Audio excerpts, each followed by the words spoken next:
We are about to start a new book of Torah. So I will turn it over to Rabbi Lauren Tuchman, who will give us some introductions, and then I will put the source sheet in the chat and also share it on the screen. You so much, and good Shabbos, everyone. Also, happy month of Nisan. We are beginning a new book of Torah, the book of Vayikra, and most learning today is actually going to focus very much on that first opening verse. But before we go there, I want to kind of give a little bit of an introduction to Vayikra, and then I'm actually going to, in today's learning, I'm going to invite us into a little bit of quiet practice. I'm going to invite us into a little bit of learning. So we're going to do sort of a mix of things today. And before we do, just a few words on the book of Vayikra. So, Vayikra, also translated into English, I guess maybe this is the Latin term, Leviticus. Hebrew, the way we understand the book is Vayikra, which I think is a really interesting way to refer to the book. As is true for all of the other books of Chumash, they are referred to the first most significant word in the book. So, Vayikra literally means and he called, he being Hashem, he being the divine, using male pronouns, although of course we can use all pronouns to refer to the divine. Um, Vayikra, God calls to Moshe and begins an explanation of that all of the things that would be required for the priests and also the people around offering korbanot, offering different kinds of sacrifices. The vast majority of the book of Vayikra, thank you so much for screen sharing. The vast majority of Vayikra is a guide for Aaron and his sons, the Kohanim, as well as the Leviim in the Ohel Moed, which then became the Beit Hamikdash later. But of course, the Torah knows it as the Ohel Moed, the tent of meeting, or also known as the Mishkan, which we just finished building last week. And a good part of this book is about how you offer the various sacrifices. We also, of course, have particular readings around interpersonal mitzvot. We have a lengthy explanation of the calendar, of the festival calendar, which for those communities outside of Israel who keep 2 days of Yom Tov, the reading for the second day is actually in this book later on in Parashat Emor. We end the book with both a lot of laws about Shemitah and Yovel, Shemitah being the sabbatical year after 7 years, and Yovel being the Jubilee after 50 years. And then we end with a whole series of blessings and curses, brachot uklalot, in Parashat Bechukotai, which we will get to just before Shavuot. And so the book of Vayikra accompanies us through the sacred season from Pesach to Shavuos most years. Sometimes it begins before Purim, depending on if it's a leap year. But this year, of course, we are moving through the book of Vayikra largely between Pesach and Shavuot, which I think is also really interesting that we are moving through it in the sacred calendar. Because the book of Vayikra, I want to say a few words about it. And the reason we're doing a longer introduction, not only because it's a new book of Torah, but also because the Parashat Vayikra, which is the first 6 prakim of Vayikra, the first 6 chapters of Leviticus, is really largely a technical manual in a lot of ways. It's a technical manual about how you offer different offerings and the very deliberate ways in which those offerings are made, and the very deliberate instructions for the priests and for the person offering. And I think it's important to say a few things about this text because it's a very misunderstood text, I think, largely because we do not have the same context that our ancestors did when this text was originally, written, brought down thousands of years ago, however you understand the Torah have come into the world and to come into being. And because we don't have any of the cultural context anymore, we don't have any of the ritual context anymore, largely. That's not completely true. There are definitely mitzvot and Vayikra, particularly when we get to Kedoshim, that we still keep, and some mitzvot and Kedoshim that we should be keeping more than we are. There are ways in which many of the subjects of Vayikra are no longer operative.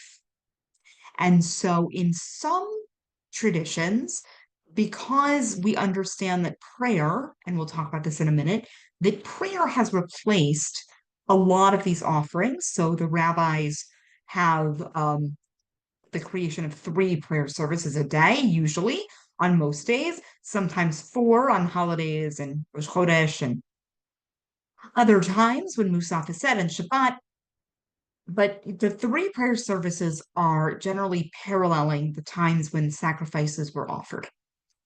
And a lot of these sacrifices are mentioned in Vayikra.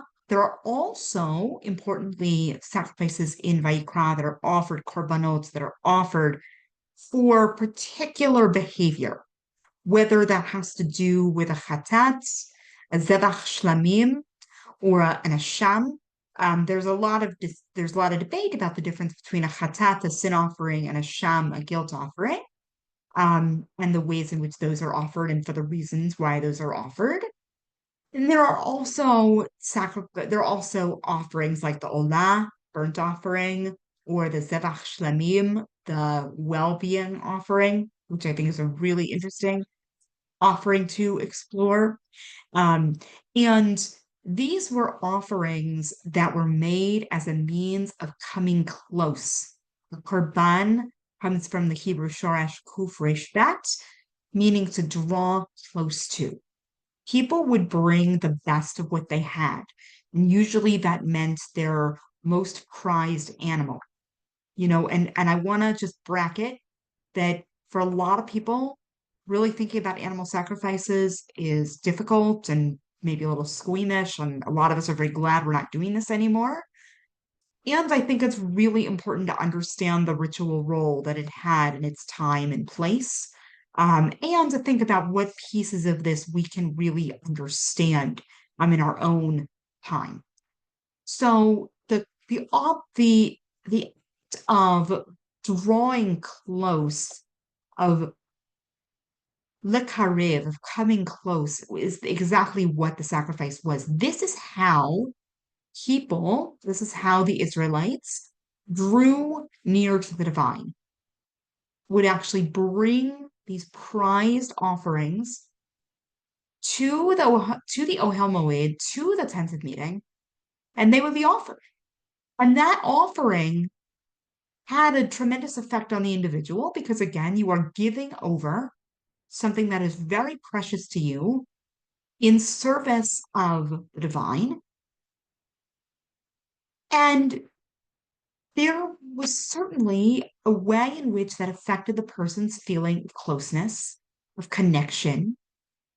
And depending on the reason for the sacrifice being offered, it might have been because of a chatat, of a sin, or an asham, something that they did either accidentally or or purposefully, that was against the Torah in one way or another. There would be this way of expiation, of trying to do repair.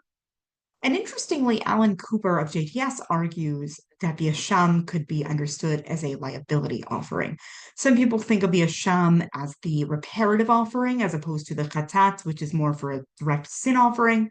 But there are ways in which we can understand this as kind of trying to be honest about the liability that one incurs for a particular kind of mitzvah infraction. So we're not going to go so into that today, but I'm more interested in really inviting us into thinking about this parsha as an introduction to a larger manual, which really is what Leviticus is, really what Vayikra is, for a particular kind of ritual.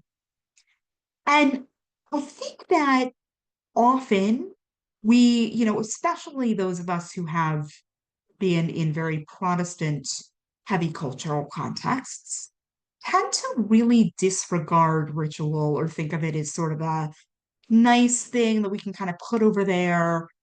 But actually, in so many cultures, including the Jewish tradition, ritual action, physical ritual action was extraordinarily important, not only for building community bonds, but also really for expressing a person's relationship to the divine.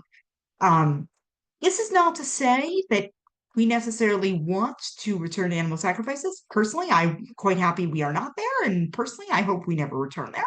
But I think that we do ourselves a disservice when we sort of minimize, like, oh yeah, they would offer this, they'd offer that. I think it's actually really important for us to try to understand what the broader goal of these offerings was, what the broader intention of these offerings was. And so, with that as kind of like our introduction, we're going to learn about this parsha a little bit differently today. I want to try to bring us a little bit both into text study, um, but also really into focusing on the opening verse of the book of Leviticus, which of Vayikra, which gives it its name, and particularly inviting us to think about in a broader way the kind of call that Moshe received here. I'm going to actually invite us a little bit later into a few minutes of quiet reflection. I think that that can be really generative. But I want to start us, and we'll look at the first, again, we're looking at Vayikra, Leviticus chapter 1, verse 1. Vayikra el Moshe v'yadaber Hashem elav ohel moed lemor. And then we're told all of these different sacrifices that are offered. So literally the beginning verse is Vayikra, and he, Hashem, called to Moshe, El Moshe v'yedaber Hashem alav ohel moed. Lemor. Literally, it just, one could very easily translate this as Hashem calls to Moses at the entrance to the tent of meeting, saying, and then we're getting a whole series of all the things that are said. Um, and what I think is really interesting is the beginning of our verse here is Vayikra el Moshe, and he, Hashem, and again using the male pronoun, but of course we can use any pronoun for the divine, calls to Moshe. And Hashem speaks to Moshe saying, there's like a parallelism happening there. And I think that there is something really interesting if we just pause on those first couple of words. We are at a point in the Torah's chronology where Moshe has spent a lot of time on the mountain in direct encounter with Hashem, receiving Torah according to the book of Exodus. There has been rupture and repair, especially given the fact that we had in Parashat Ki Tisa, we had the building of the golden calf, and we had the incredible anger that that elicited in Moshe. We have the breaking of the tablets. We have Moshe then going up to Hashem again and basically asking, and one could even argue imploring Hashem to please reveal Hashem's self to Moshe. And of course, Hashem says, you can see, no one can see my face, for if they see my face, they will die. You can only see my back. Moshe is really imploring Hashem for that closeness because of this rupture that has happened, because of the golden calf. And then, as my dear friend and teacher said in a drasha recently, Rabbi Tali Adler, in Vayakel, which we read 2 weeks ago, when Bnei Israel is reintroduced to Shabbat and told that it again is an everlasting covenant, an oath hi leolam, as we say in Bishamru, although those psukim are found in Ki Tisa, but this gets repeated in Vayakel. When that is reiterated, according to Rav Tali Adler, this is a significant way of ensuring the people that they have been forgiven for the Chet HaEgel, the sin of the golden calf. And so then we finish Shmot with the building of the Mishkan, and the people are bringing so many materials and they bring so many things that eventually they get turned away because there's too much. And now, so that's all happened according to the Torah's chronology. We'll put aside for the fact that higher biblical criticism has different understandings of when Vayikra was written. But according to the Torah's own chronology, now this Mishkan, this Ohel Moed, which is the sacred place where Hashem's presence dwells. Now that is built and that is in service. So now Hashem is calling to Moshe, the divine is calling to Moshe from within the Ohel Moed. And we're going to get a whole explanation of all of the priestly offerings and all of the korbanot that are offered by the people in this sacred place of service, which the people have spent the last, one could argue, 5 Torah portions before this one building from Truma through Pekudei. So I just think that there is a lot for us to think about in this larger arc, right? The parasha itself, and if there are any pieces of the parasha that people are particularly interested in, we can certainly look at specific pieces, but I wanted to focus on its opening verse because it is part of a larger narrative arc of creating a place, a holy space, and then actually figuring out what it means to come close to the divine within that holy space. And so, as we are opening Vayikra, I actually want to invite folks into the chat to share some reflections about this idea of being called, and often when we hear that word, we tend to hear it in a very Christian way, although that's not how I'm using it here. I mean, what is the thing that as we open this book of Leviticus, how do you imagine? How do you imagine Moshe's call? What might that have been like for Moshe to be called in that way? Not in terms of the way that this happened in Shemot, when Moshe was called to actually lead Bnei Israel out of Egypt. And of course, we're a week before Pesach as we're offering this, so that is very much on everybody's mind. But also now Moshe is moving into this new kind of leadership in a certain way. And what's really interesting is that we've gone from very technical details of the building of the Mishkan to very technical details of ritual action. So I'm curious to hear if anyone has questions or thoughts, particularly on this verse, but on anything I've said to this point. This idea of being called from the Ohel Moed, me Ohel Moed lemor, and God says from within the sacred space that the people have been building for the last 5 weeks. Thank you so much, Rabbi. I think folks are still typing. Ginny shared that in spite of the close relationship of Moses to God, to Hashem, he waited to be called into the tent. And he needed to be invited almost. We also have, and I would love if you have any responses to that. But in addition to this verse being packed with parallelisms and we clearly can talk about it for a long time. In the physical word of Vayikra, we see that the aleph is smaller. So that is both true in this Safaria page, and also I imagine in the scroll itself. And I think people would love to hear why that may be. Yes, thank you for raising both of those things. I meant to talk about the smaller aleph. So I am not as versed in Hilchot Safrut as I would like to be in the laws of scribal, like the different pieces that go into writing a kosher scroll. But Vayikra, the Aleph in Vayikra being small, is a very important piece of this. And there are lots and lots of commentaries on why that Aleph is smaller. And and as we're thinking about this now, I'm trying to think of one that I really particularly resonate with.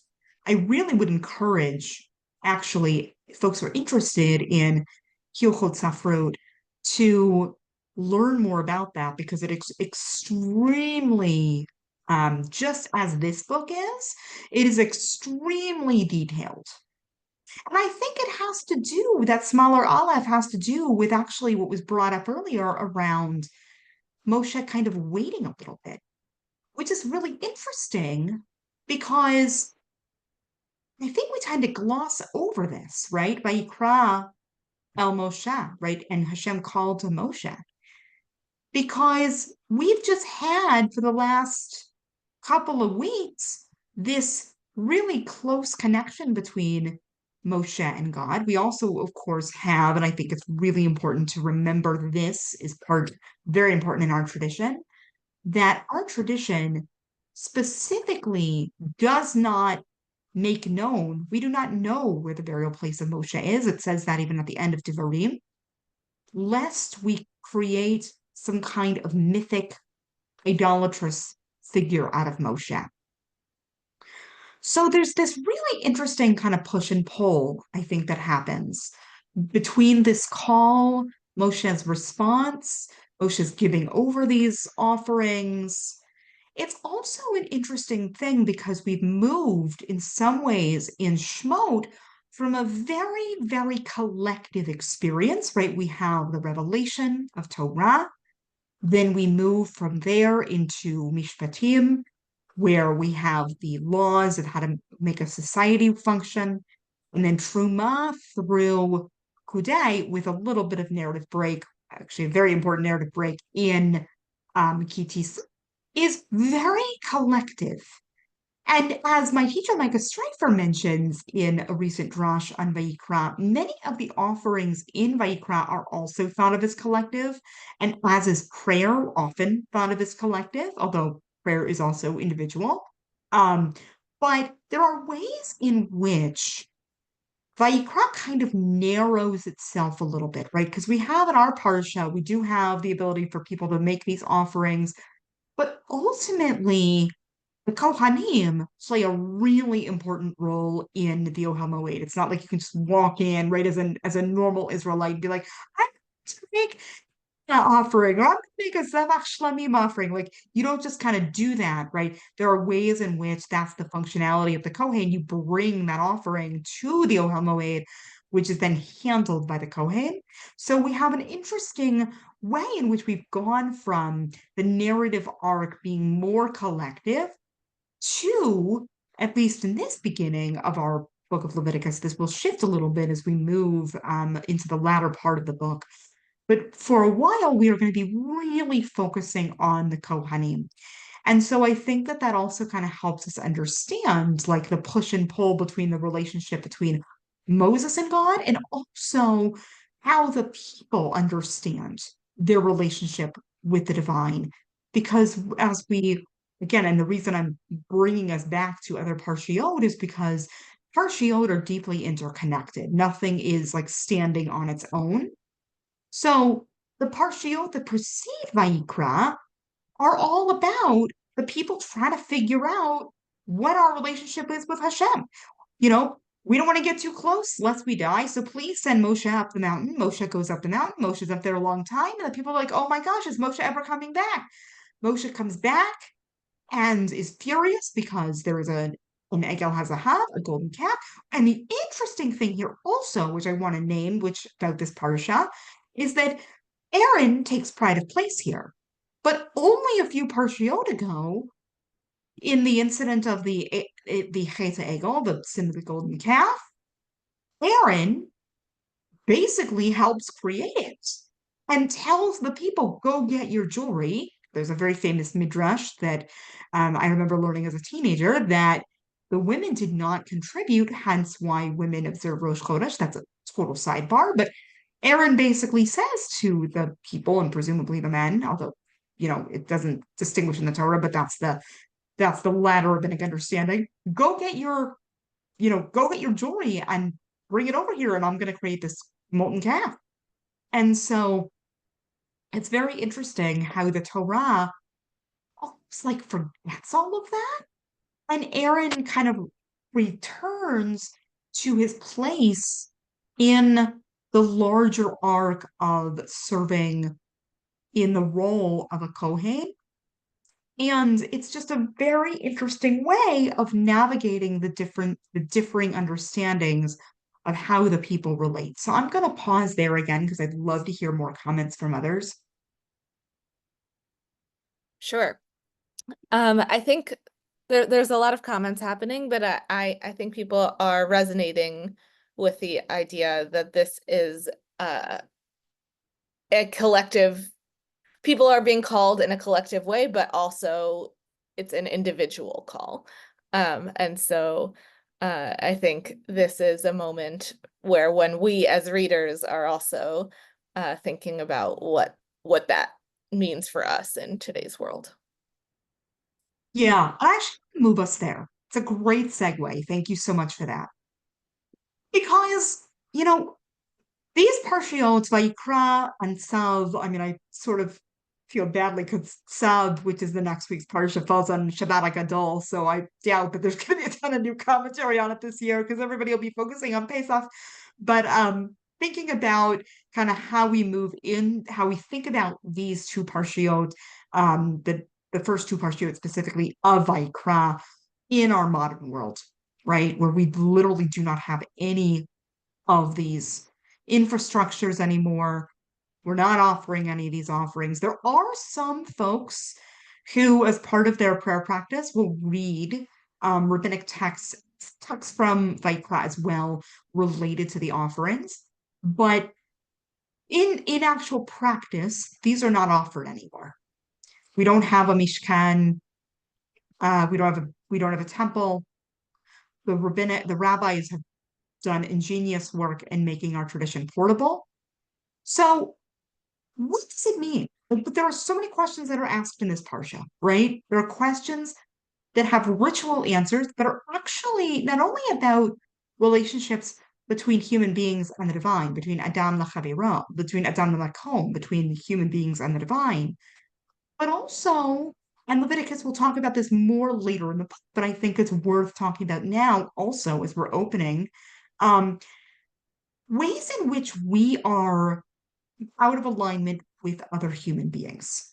The Holiness Code, which is the middle of the book of Leviticus, chapters 18 and 19, particularly 19, really address this in very direct ways, where there is a parallel between the Ten Commandments and chapter 19 of Leviticus. And then with that parallel, you also have a lot of agricultural law thrown in. It's a whole mishmash, but a lot of scholars have noted the parallelism there, which we won't get there for a few weeks yet. But I think that opening the book with these ritual actions um, is really important and instrumental for understanding how we are thinking about relationship because ritual in so many ways is about relationship.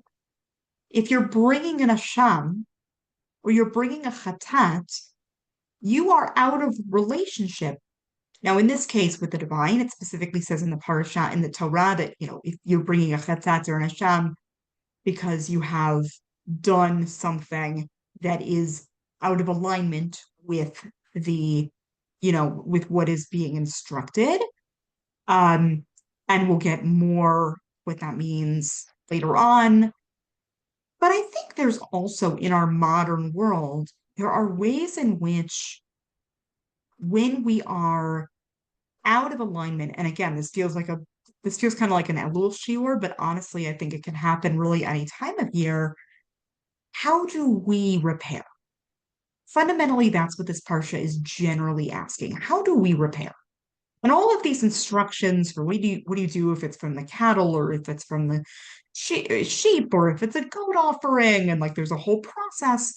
How do we transpose that onto our own need for repair and drawing close to? What are those korbanot, those offerings that bring us closer either to the divine or to one another? What do we do in our daily lives if we think about the choices that we make and the roles that we hold? We are offering a lot of ourselves to others quite often as a way of building bonds and a way of coming close to.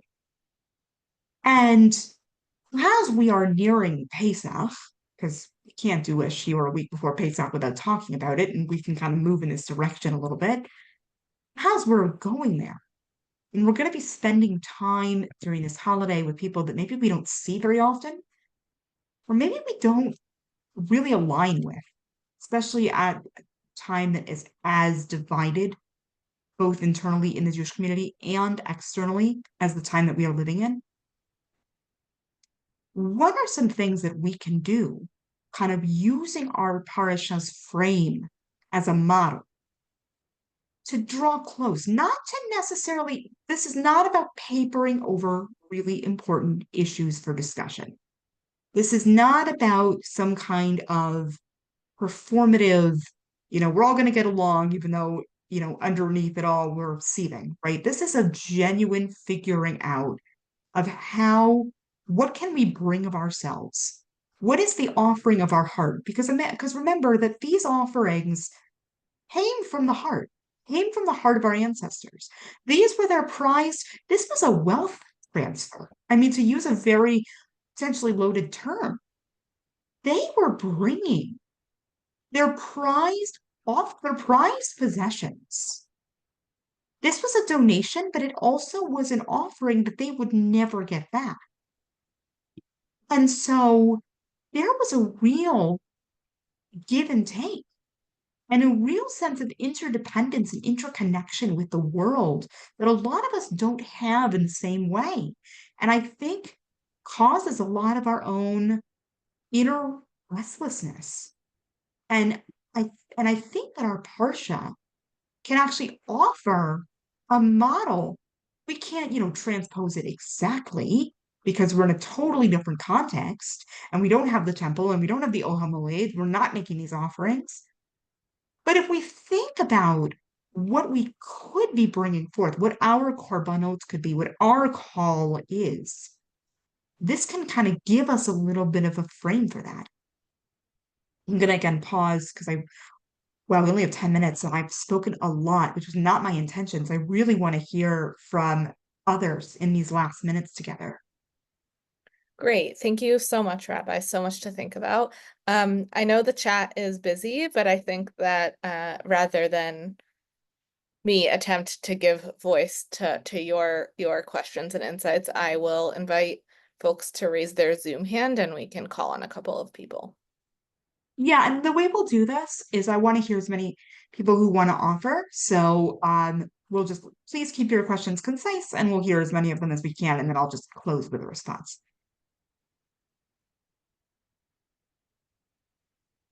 When we say offer, people are thinking about, what sacrifices are they going to bring to their question, but no need. Susan. Oh, I think Doug.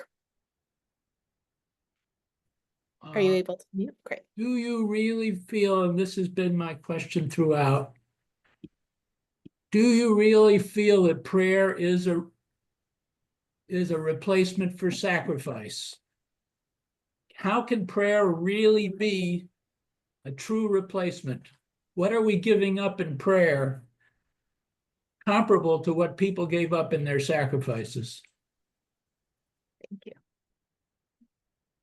Thank you for such an important question. Susan? Susan and Doug are in the same space. Got it. Okay, right. Are there any other questions at this point, or do you want me to take that one first? I think take that one. I think I'm excited to hear your response to that question, but please, folks, if you're sitting on a question, feel free to raise your hand. I mean, I'm going to answer this from where the tradition stands, and then I'm going to say a few words about prayer in general. Um, the rabbis certainly understood. When I say the rabbis, I mean the rabbis of the Mishnah, the Talmud, the medieval halakhic literature, and even to today, certainly understood that prayer held the role of sacrifice. It is not the same, right? The idea is it's the sacrifice of the lips and not in the heart, and not the sacrifice of animals and prized possessions in the sense of wealth. Um, but I do not think for a moment that anybody thinks that that they are the same. They are serving ritual functions that I think are both very important. And what I'll say is that prayer is certainly an offering of the heart. It's a coming close. Now, a lot of people, for sure, and I can resonate with this personally as well, find prayer to be very hard because a lot of people are not introduced to the richness of the Siddur, right? Often, and I imagine many of us can resonate with this, you go into synagogue on a Friday night or Saturday morning or, a weekday, whenever it is, or a holiday, and you've got the prayer book, you open the prayer book, you do the service, you're like, okay, I'm gonna come back next week and gonna do the same thing, or whenever it is, right? And we often think of our services. I think a lot of times people have the relationship to the prayer as like, okay, this is a script in a play that I've done over and over again, which is really so, so unfortunate in my opinion, because the prayer book is a compilation of our ancestors' deepest yearnings in liturgical form that was never intended to be just like a dry recitation, but actually was really intended in their way to replicate the offering that was made. Now, of course, people are not offering their prized possessions in service to the divine in the same way, although there are many ways in which, especially the Hasidic thinkers often think about divine service, Avodat Hashem, as being all encompassing all the time, that we are always making some kind of offering. We are making blessings. We are, if we're aware of all of the benefits that we are gaining from the world around us, how are we returning the gifts that we're given, right? The blessings are one of the rabbinic ways of doing that, right? Of saying, if I'm going to drink some water, I'm going to make a blessing over that water in gratitude for the fact that I am lucky enough, and we're all lucky enough to still, and may we continue to be, may we protect this planet, live on a planet that gives us, many of us, not everybody has this, but fresh air or fresh water. May those resources be available to all. But how do we then return that offering? And that's one of the roles of prayer, is to connect us. The root to pray, lehit palel, comes from the root for connection, that it is intended as a connection. Now, I think, and I urge us as a community to think about how we are approaching prayer, because how often we approach prayer is very much not at all aligned with the intentionality of what we're supposed to be doing. And we all fall into that. I mean, I know in my own experience, right? I'm sitting in shul and that we're, you kind of move in and out of focus, like it happens to everybody. I don't think that there's anybody who has a continuously sustained focus on what they're doing.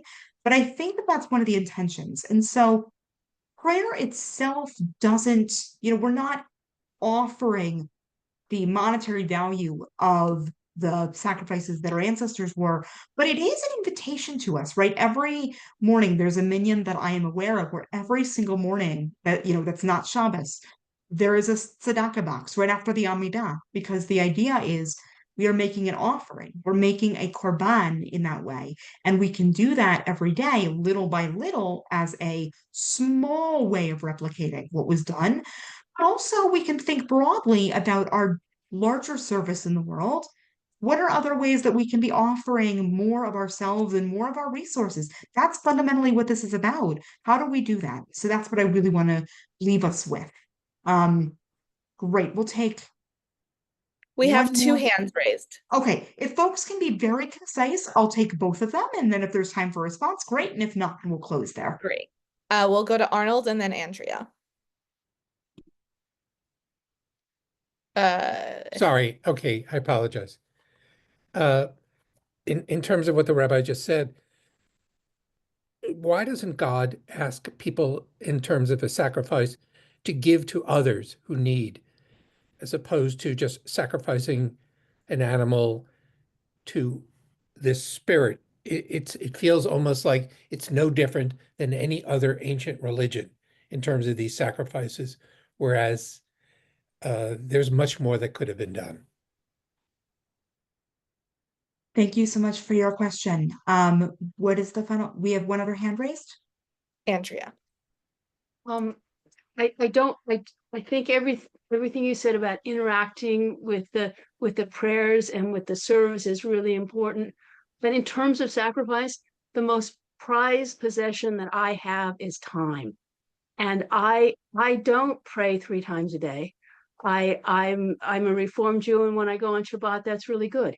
And I think that dedicating time to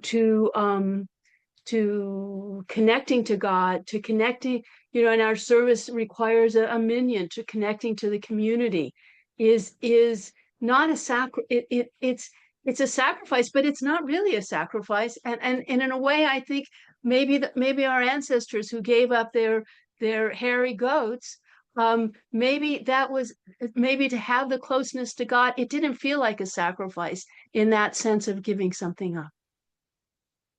You couldn't have said that better, Andrea. Thank you. We're going to close on that because to everything you just said, I think that that's true. And I think one of the things that's really coming to me from everything you've so beautifully said is Korban actually means bringing close. And therefore, it's not a sacrifice in the way that we think of the term in English, right? It's actually a very different process, as you described, giving over time, giving over the hairy goats, whatever it is. It's a very, very different experience. And one that, we might want to think about and find ways to incorporate into our lives. I think that that's a really important piece. And I'm really sorry that we don't have more time right now to answer more questions, but I encourage folks to, if you want to follow up after, we certainly can. And I want to thank everyone for being here today and really lovely to be with all of you. Thank you so much, Rabbi. And there are more comments and there are more hands. And the good thing is that we will be here next week. So we hope to see you all then. Rabbi, in our final moments together, could you leave us with a short blessing or bracha intention as we go into Shabbat?